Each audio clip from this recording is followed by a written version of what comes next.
दोस्तों मित्रों नमस्कार। हम फिर हाजिर हो गए हैं अमृत कथा में। आइए आज हम आप सब लोगों को लंका कांड के बारे में बता रहा हूँ कि लंका पहले किसकी थी और उसका पहला राजा कौन था। सर्वप्रथम राजा कौन थे और कौन सबसे विशाल राजा हुआ, सबसे बड़ा राजा बना।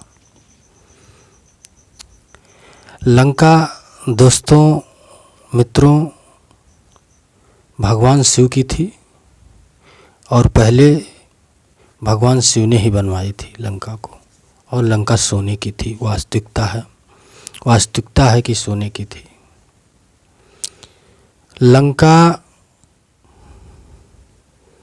भगवान भोलेनाथ गद्दी पर तो बैठे नहीं, उद्घाटन के लिए विशेषरवा नाम के एक ब्राह्मण को बुलाए जो दक्षिणा में लंका को ही मांग लिया और लंका की गद्दी पर विशेषरवा नाम का ब्राह्मण राज करने लगा। उसके बाद एक राक्षस था जिसका नाम सुमाली था। वो एक छोटे से राज्य का राजा था।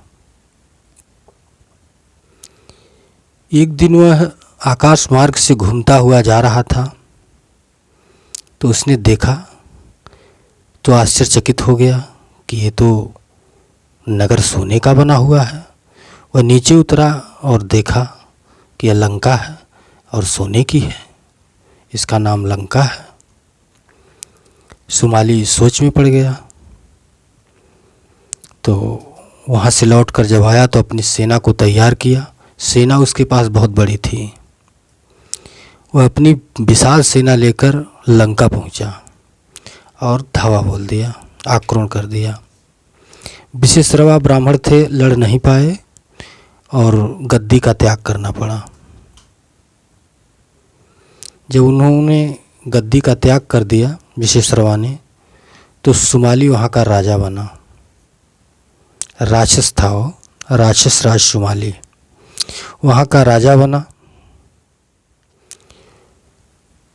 कुछ दिन तक राज्य किया। उसके बाद विशेषरवा जंगल में चले आए। उनकी पत्नी राजकन्या थी। जंगल में ही कुछ दिन बीत जाने के बाद उनके एक पुत्र पैदा हुआ जिसका नाम कुबेर था। कुबेर बड़ा हुआ और अस्त्र शस्त्र में पारंगत हुआ। तब विशेषरवा ने कहा कि तुम राजा के लड़के थे और लड़के हो और तुम राजगद्दी चलाओ। हमारा राज्य सोने का लंका है जिसे हमसे छीन लिया है एक राक्षस ने जिसका नाम सुमाली है, और तुम जाओ युद्ध करके लंका जीत लो और उस गद्दी पर तुम बैठो। कुबेर ने बहुत बड़ी सेना तैयार करके और लंका पर आक्रमण किया। महाराज सुमाली और कुबेर में घोर युद्ध हुआ। बहुत दिन तक युद्ध हुआ और अंत में कुबेर की विजय हुई और सुमाली हार गया। अपनी सेना को लेकर भाग गया वहाँ से। कुबेर वहाँ के राजा बने। ये दूसरे राजा थे, कुबेर तीसरे राजा थे। तो कुबेर ने राज्य किया, लेकिन वचन के बंधे होने के कारण विशेषरवा ने वचन दिया था कि मैं लंका अब कभी नहीं आऊँगा, अब जंगल में ही रहूँगा। कुबेर को उन्होंने आदेश दिया कि तुम अपनी माता को लेकर जाओ और लंका में राज करो। तो लंका में राज करते थे। उसके बाद कुछ दिन बीत गया। राक्षस सुमाली जो था वो बैठा नहीं था, एक कंदरा में रहता था अपनी सेना को लेकर। उसकी एक पुत्री थी जिसका नाम कैकसी था। उसने सोचा कि क्यों न हम कैकसी को भेजकर विशेश्रवा की पत्नी के रूप में स्वीकार करा दें, और जो पुत्र पैदा होगा विशेश्रवा मुनि से वह बहुत शक्तिशाली होगा। तो उसने ऐसा ही किया, कैकसी को भेजा जंगल में, और बहुत दिनों के बाद उन्होंने विशेश्रवा ने कैकसी से गंधर्व विवाह किया।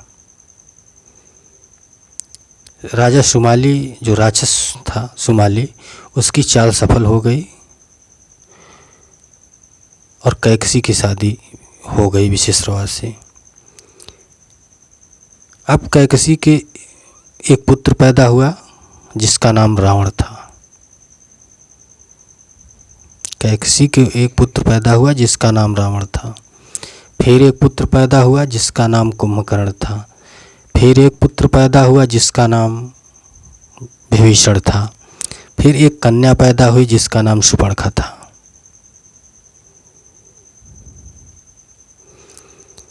ये सब बड़े हुए, घोर तपस्या किया रावण ने, ब्रह्मा जी से वरदान लिए, और उसके बाद कैकसी ने कहा कि आप अपने नाना से जाके मिलिए। तो नाना कौन थे? राजा शुमाली थे। तब विशेश्रवा को ज्ञान हुआ कि ये तो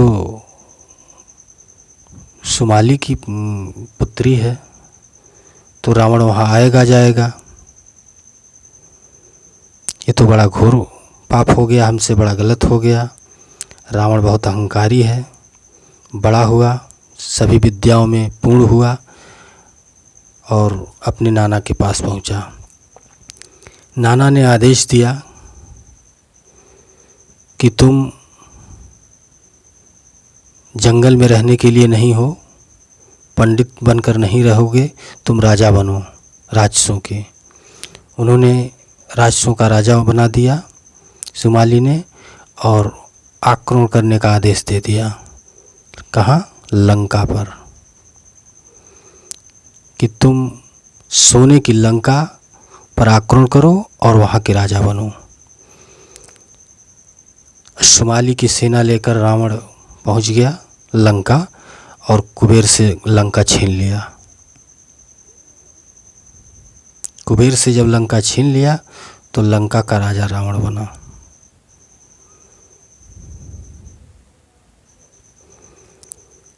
इस तरह से लंका के 4 राजा थे, चौथा राजा रावण था। दोस्तों, मित्रों, वीडियो अच्छी लगी तो कमेंट, सब्सक्राइब ज़रूर करना। मित्रों, दोस्तों, नमस्कार। फिर मिलेंगे इसी अमृत कथा में अगले एपिसोड में। नमस्कार, तब तक के लिए नमस्कार दोस्तों।